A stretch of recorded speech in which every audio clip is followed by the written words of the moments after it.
Sa ngalan ng Ama, ng Anak at ng Espiritu Santo, Amen. sumainyo ang Panginoon. At sumayo rin. Mga kapatid, may napakagandang kasabihan. Do not look at the present with the lens of yesterday. Bakit ba hindi natin nakikita ang pagpapala, ang grasya, ang bendisyon ng Diyos sa atin sa kasalukuyan? Dahil palagi pa rin tayong nakatingin at nabubuhay sa kahapon.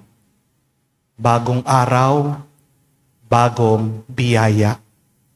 New day, new blessings. Believe and thank God you are blessed. Kaya naman tayo magpasalamat sa banalamisang ito. Gitna ng ating mga maraming pagsubok at problema, tayo palaging binabasbasan ng Diyos. Naway makita natin ang ating Panginoong Hesukristo kasama natin dito sa banal na misa. Dahil ang ating Panginoon ay ang ating buhay at buhay na walang hanggan. Para tayo yung makita muli na karapat-dapat makatanggap sa mga banal na misteryo, tayo magpakumbaba, hilingin natin muli ang kanyang awa.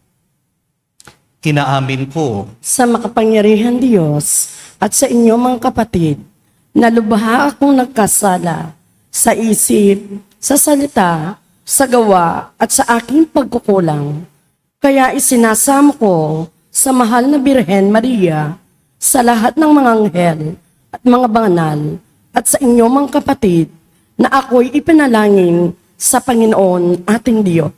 kaawaan tayo na makapangyarihang Diyos. Patawarin tayo sa ating mga kasalanan at patnubayan tayo sa buhay na walang hanggan. Amen. Panginoon, kaawaan mo kami. Panginoon, kaawaan mo kami. Kristo, kaawaan mo kami. Kristo, kaawaan mo kami. Panginoon, kaawaan mo kami. Panginoon, kaawaan mo kami. Manalangin tayo. Ama naming makapangyarihan, lagi mong lingapin at patnubayan kaming mga kabilang sa iyong angkan. Sa tanging pag-asa naming ikaw ang nagbibigay, kami tangkilikin mo at laging subaybayan. Sa pamamagitan ni Jesucristo, kasama ng Espiritu Santo, magpa sa walang hanggan. Amen.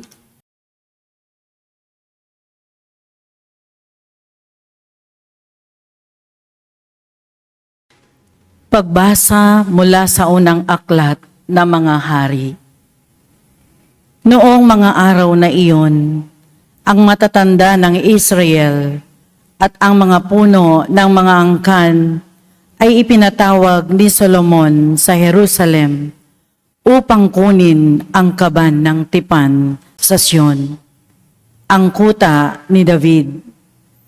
Kaya nagpunta kay Solomon ang mga pinuno sa Israel noong kapistahan ng buwan ng Etanim, 7 buwan ng taon.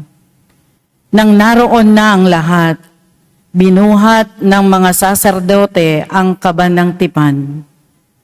Tinulungan sila ng mga Levita sa pagdadala ng tolda at mga kagamitang naroroon. Hindi mabilang ang mga baka at tupang inihandog ni Solomon at ng buong Israel sa harap ng kaban ng tipan. Pagkatapos, ipinasok ng mga saserdote ang kaban ng tipan sa dakong kabanal-banalan at inialay sa ilalim ng mga pakpak ng mga kerubin.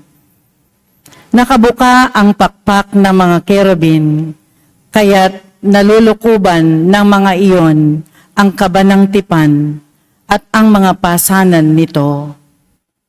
Walang ibang laman ang kaban, kundi ang mga tablang bato na kinasusulatan ng tipan ng Panginoon sa bayang Israel.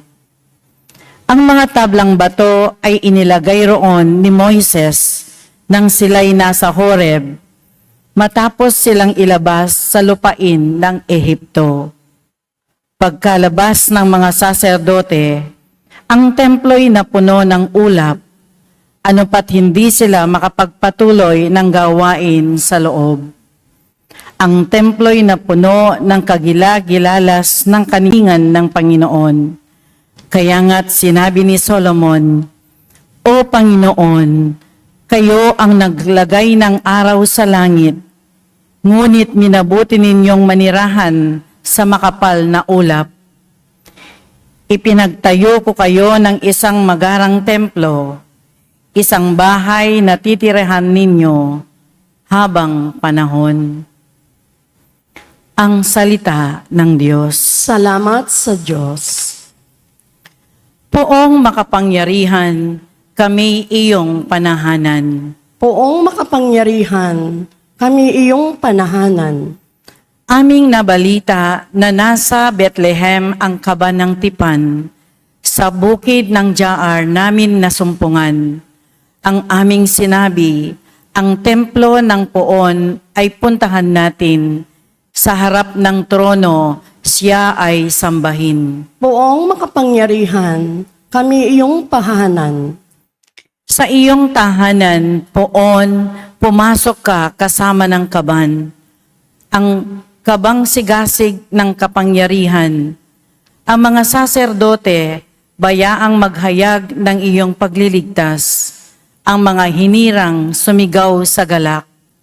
Sa lingkod mong David, may pangako, ikaw, Panginoon namin, ang piniling hari, ay huwag mong itakwil.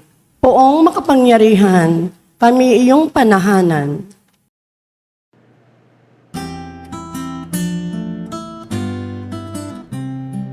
Alleluia, alleluia, alleluia,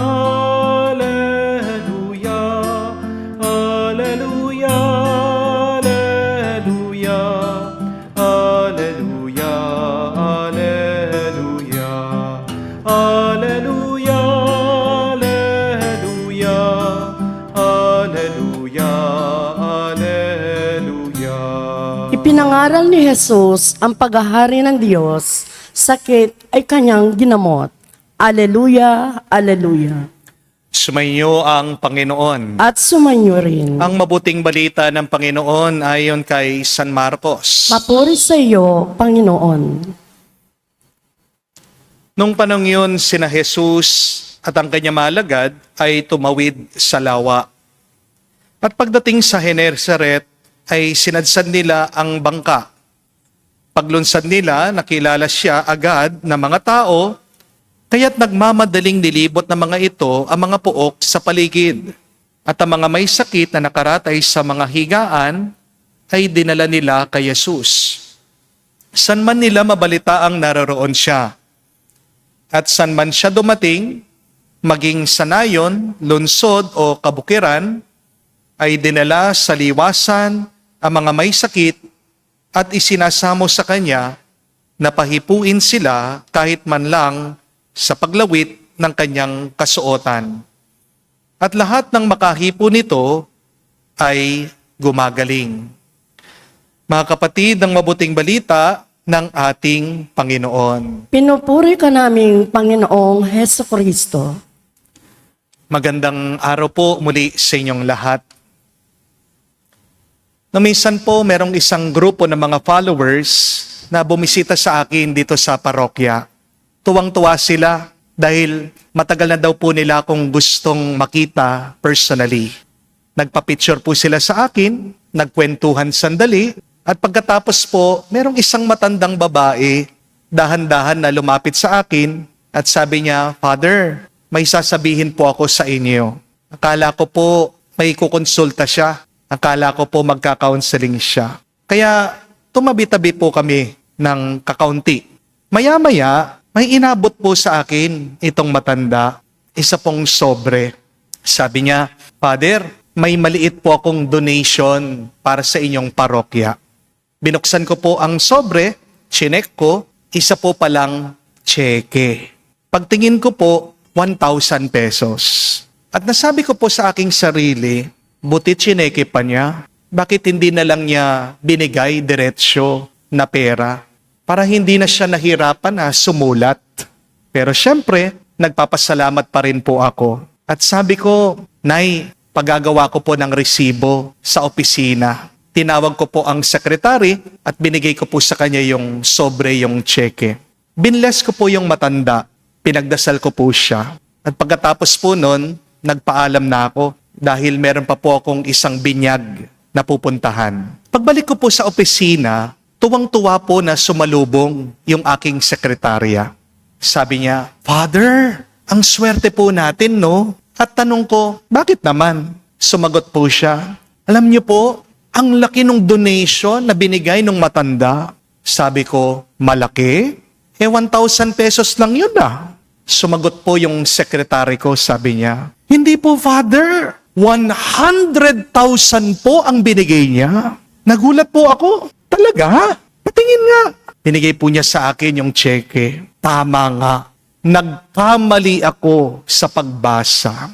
Hindi ko po napansin yung 2 additional zero. Mga kapatid, isipin niyo po, 0 lang, pero napakalaki ng dagdag na halaga.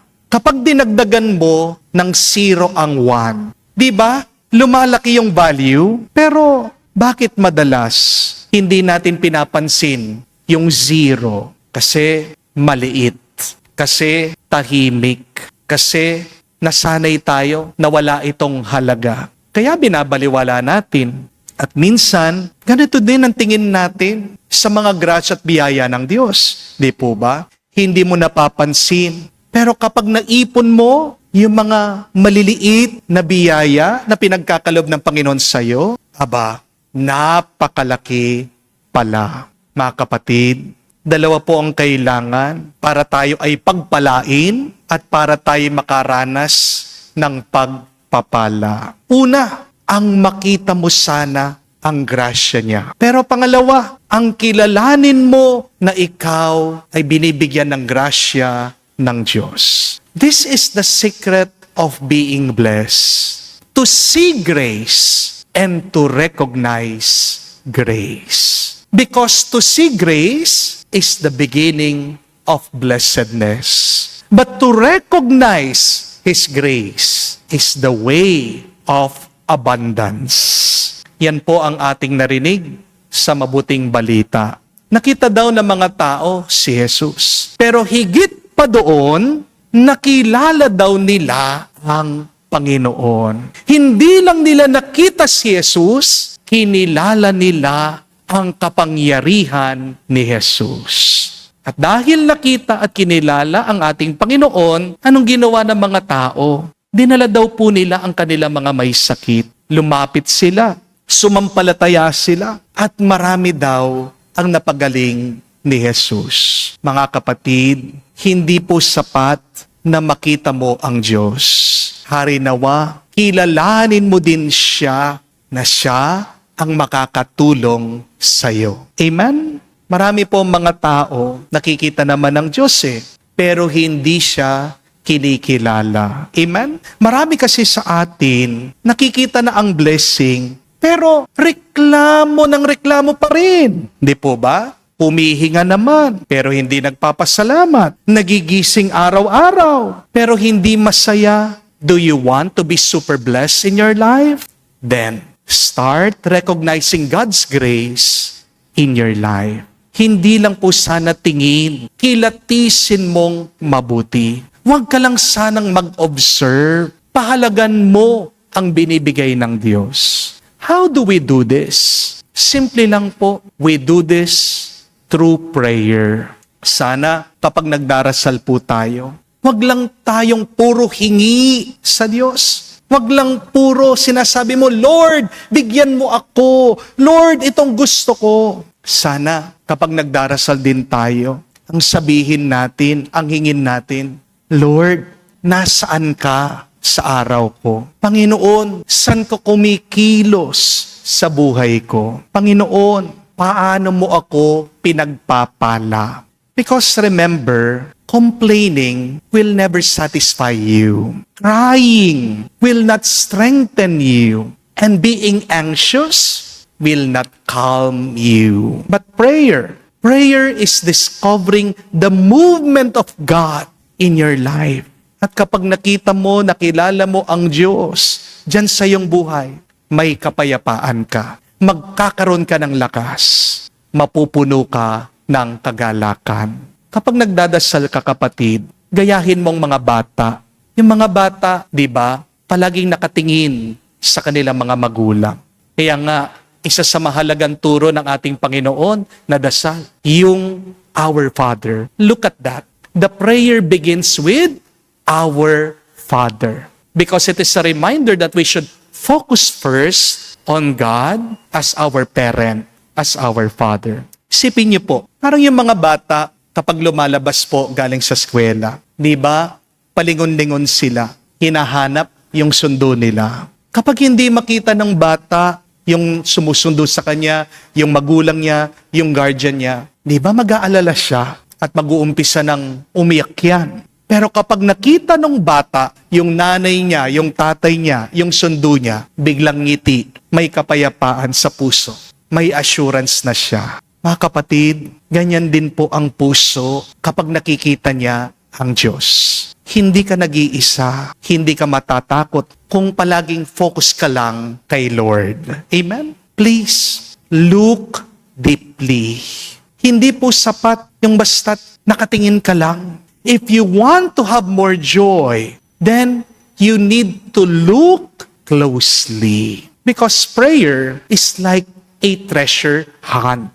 Ang pagdarasal po ay parang paghahanap ng kayamanan. Hindi naman ibig sabihin mukhang mahal ay mahalaga. Di po ba? Tingnan niyo po ang mga diamante. Napakaliit, pero napakahalaga, napakamahal nila. Pero para malaman mo, tunay yung diamante, anong gagawin mo? Kailangan mong tumingin ng mabuti.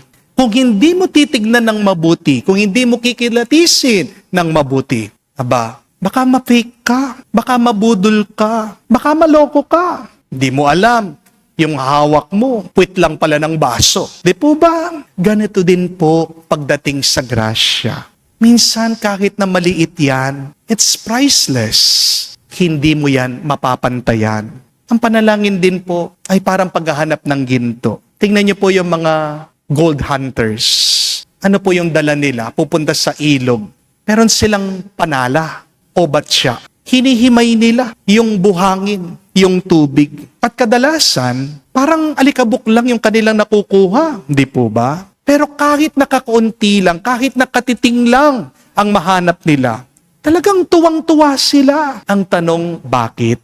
Kasi marunong silang pumilala sa mahalaga. It may be little, and yet that little is very precious. It is very valuable. Mga kapatid, ganyan din po sana pag tayo nagdarasal. Prayer is to find God in everything. Minsan, ang grasya ay parang alikabok lang. Isang ngiti, isang kaibigan, isang maliit na pagkain, isang malusog na maghapon, isang araw na ligtas ka. Maaaring maliit, ordinaryo lang yan, pero kapag nakita mo gaano kahalaga, magpasalamat ka. Because gratitude opens the door to greater blessings. Subukan niyo po ito, mga kapatid. Simulan niyo po, gawin niyo araw-araw. Every morning, every evening, balikan mo ang iyong araw, ang iyong maghapon. At tanungin mo ang iyong sarili, nasan ang Diyos sa aking buhay? Nasan ang Diyos sa aking karanasan? Nasan ang Panginoon ngayon? At kahit na maliit lang ang makita mong presensya sa Kanya, lumundag ka sa tuwa. Because you are super blessed when you see and when you recognize His presence. Mga kapatid, baka hindi naman talaga kulang ang biyaya sa iyong buhay. Baka ang kulang lang sa iyo ay pagkilala. Baka tahimik ang Diyos, pero nag-iingay na talaga siya. Nandyan sa puso mo. So today, ask the Lord, Panginoon, buksan mo naman ang aking mga mata para makita ka talaga. Buksan mo ang aking puso para makilala ka ng mabuti. Because when you learn to see closely, deeply, and truly, You will never say, malas ako, wala akong biyaya. Instead, when you clearly see God there in your life, you will say, God is good, sobra-sobra. Pasalamat ka na dahil malapit ang Diyos sa iyo. Pinupuno ka niya, ginagabayan ka niya, at mahal na mahal ka niya. Hindi lang ngayon, kundi hanggang sa magpa sa walang hanggan. Amen.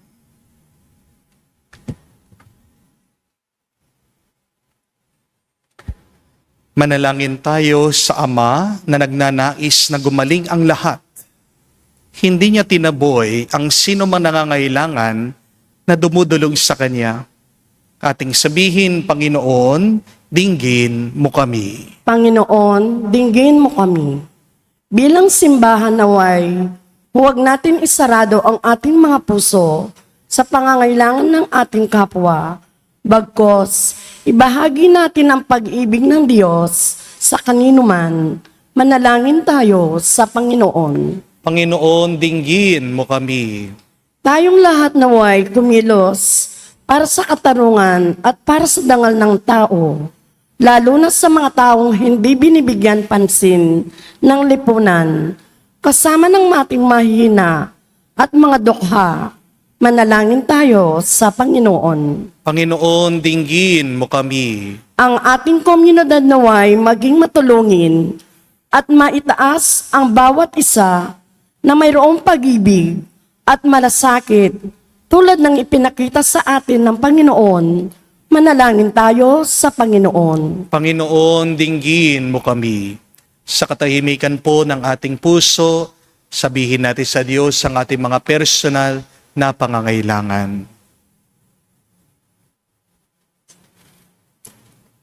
Makapangyarihang Ama, pakinggan mo ang aming mga panalangin at aming mga puso at gawin mo kaming laging handa upang tanggapin at mahalin ang nangangailangan namin mga kapatid.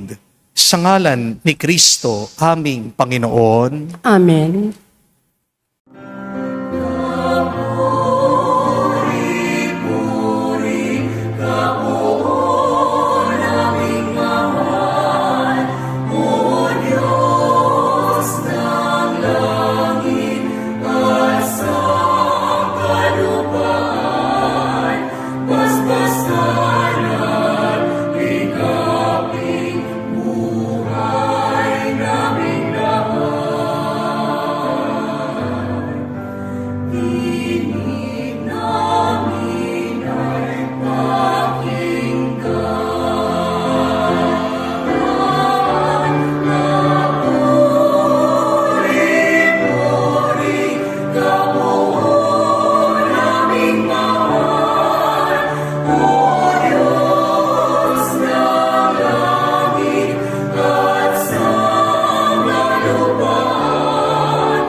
Manalangin kayo mga kapatid, para ng ating mga paghahain ay kalugdan ng Diyos amang makapangyarihan. Tanggapin nawa ng Panginoon itong paghahain sa iyong mga kamay, sa kapurihan niya at karangalan, at sa ating kapakinabangan, at sa buong sambayan na nating banal.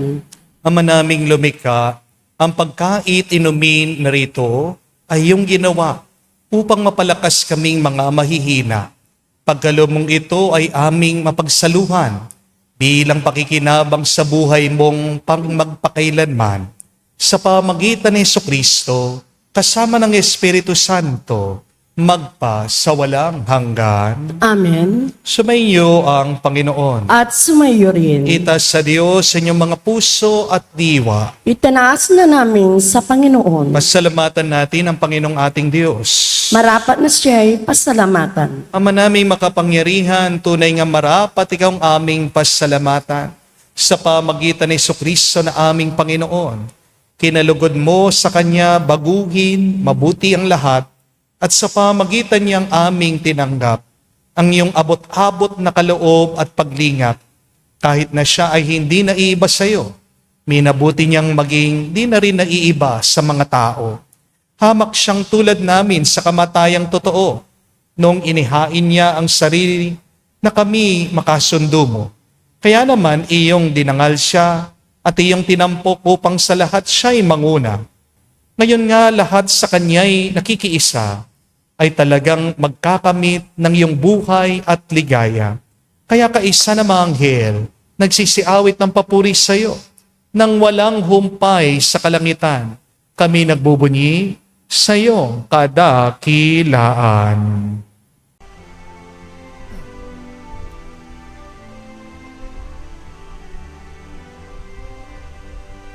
Santo, Santo, Santo, Panginoong Diyos ng mga hukbo, napupuno ang langit at lupa ng kadakilaan mo. Hosana, Hosana, sa kaitaasan, pinagpala ang naparirito sa ngalan ng Panginoon. Hosana, Hosana, sa kaitaasan. Hosana, Hosana, sa kaitaasan.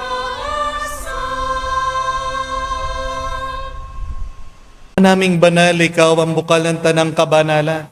Kaya't sa pamagitan ng iyong Espiritu, gawin mong banal ang mga kaloob na ito, upang para sa amin, maging katawan at dugo ng aming Panginoong Heso Kristo. Bago niya pinagtiis ang kusang loob na maging handog, hinawakan niyang tinapay, pinasalamatan kanya. Pinaghati-hati niya iyon, inabot sa kanya malagad at sinabi, "Tanggapin ninyong lahat ito at kanin. Ito ang aking katawan na ihahandog para sa inyo."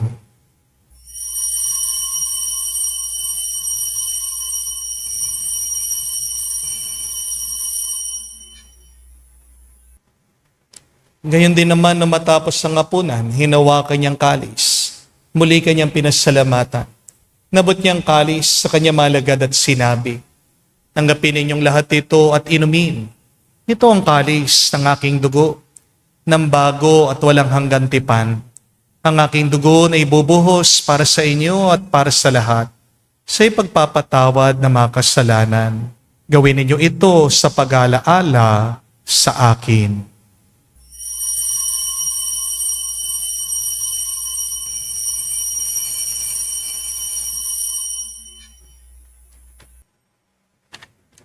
Ang misteryo ng pananampalataya.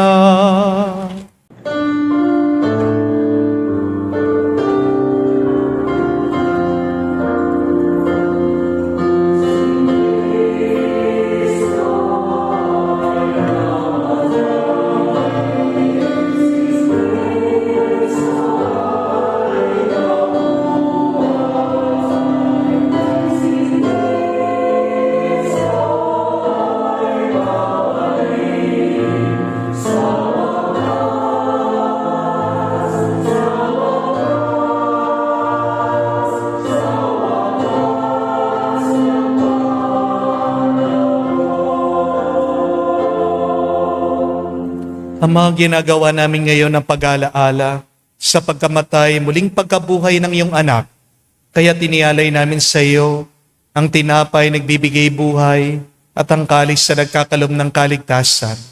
Kami nagpapasalamat dahil kami yung minarapat na tumayo sa harap mo para maglingkod sa iyo.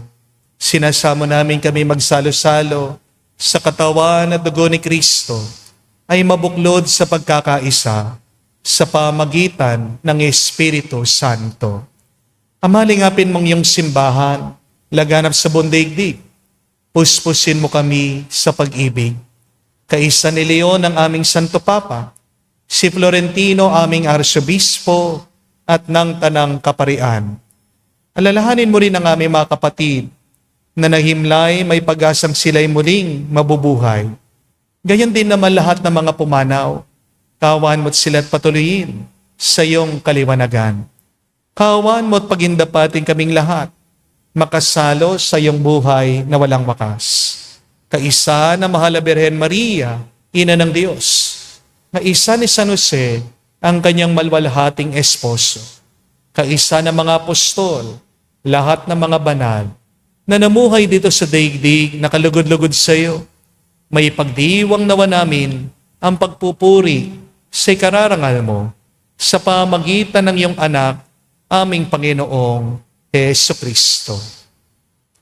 Sa pamamagitan ni Kristo, kasama niya at sa Kanya, ang lahat ng parangal at papuri ay sa iyo, Diyos Ama, makapangyarihan, kasama ng Espiritu Santo, magpasawalang hanggan.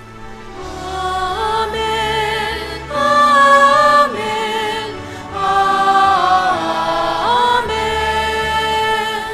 Amen. Amen. Amen. Sa nakagaling na utos sa turo ni Jesus sa Panginoon natin at Diyos, ipahayag natin ng lakas, loob.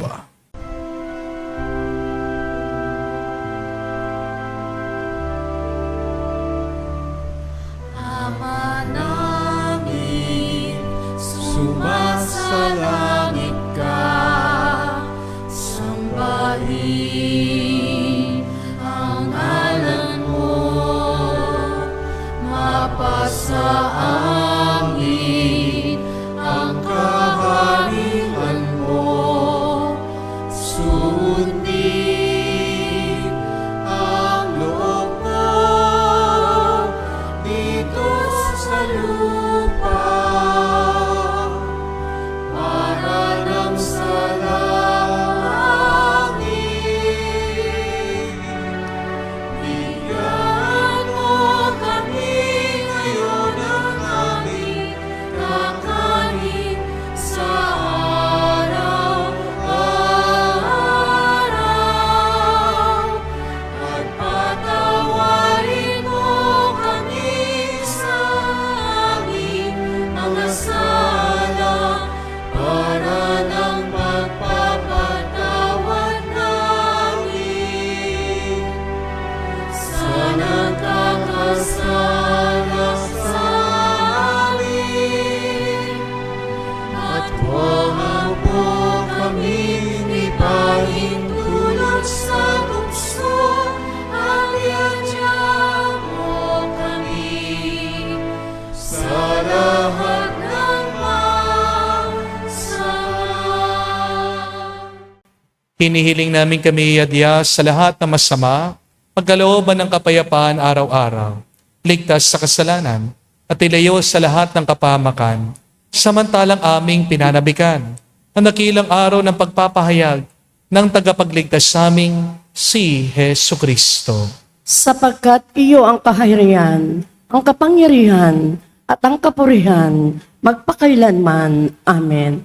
Panginoong Yesu Kristo, sinabi mo sa mga apostol, kapayapaan ang iniiwan ko sa inyo, ang aking kapayapaan binibigay ko sa inyo. Tunghayan mo ang aming pananampalataya at huwag ang aming pagkakasala. Pagkalooban mo kami ng kapayapaan at pagkakaisa ayon sa iyong kalooban. Kasama ng Espiritu Santo, magpa sa walang hanggan. Amen. Kapayapaan ng Panginoon ay laging sumainyo. At sumayo rin. Magbigayan po tayo ng kapayapaan sa bawat isa. Isuyo po, kapayapaan po sa inyong lahat.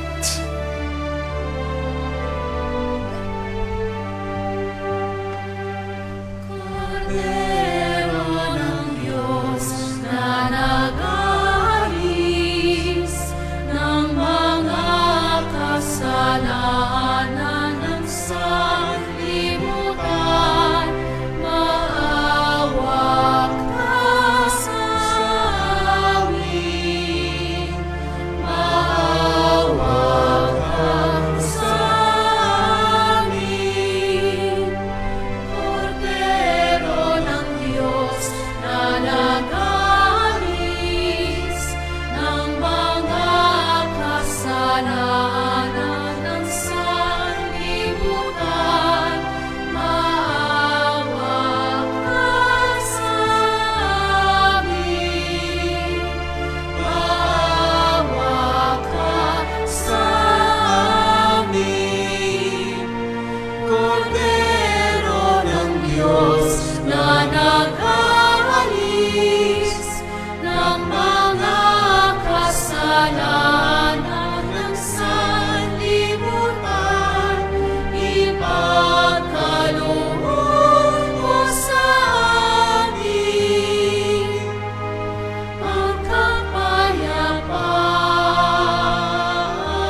Mga kapatid, naririto ang ating Panginoong Yesukristo, ang Kordero ng Diyos.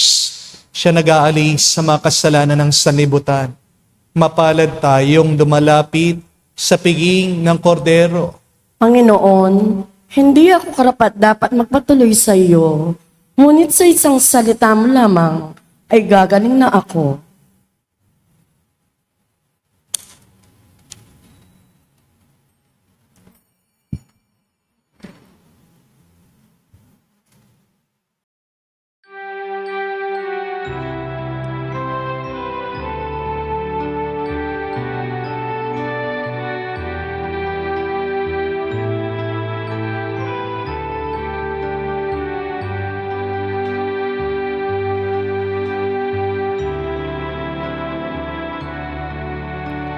Alam mong pagkatao ko,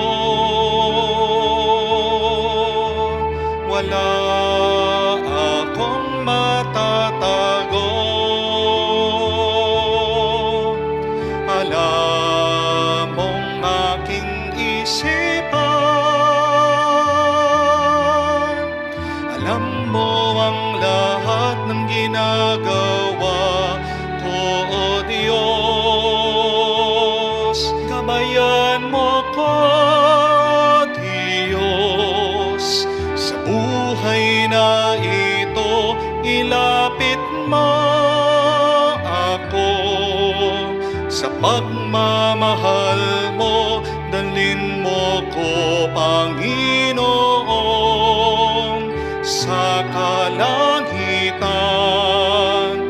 Buhay kasama mo.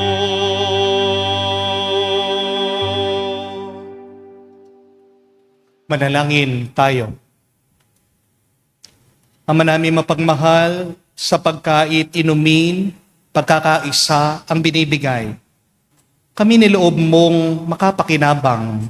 Kaisa ni Kristo kami naway makapamuhay upang makapamunga na may kagalakan para sa kapakanan ng aming kapwa-tao sa sanlibutan. Sa pamagitan niya kasama ng Espiritu Santo, magpa sa walang hanggan. Amen. My dear friends, remember that the beginning of blessedness is to see God's grace. And yet, if you want to be super blessed or to feel the abundance of God, you have to recognize His grace. Iba yung nakikita sa kinikilala. Maaaring nakikita mo yung asawa mo, pero hindi mo naman kinikilala yung sakripisyo niya, yung pagmamahal niya sa iyo. Di po ba? Merong mga ibang bata, ganyan eh.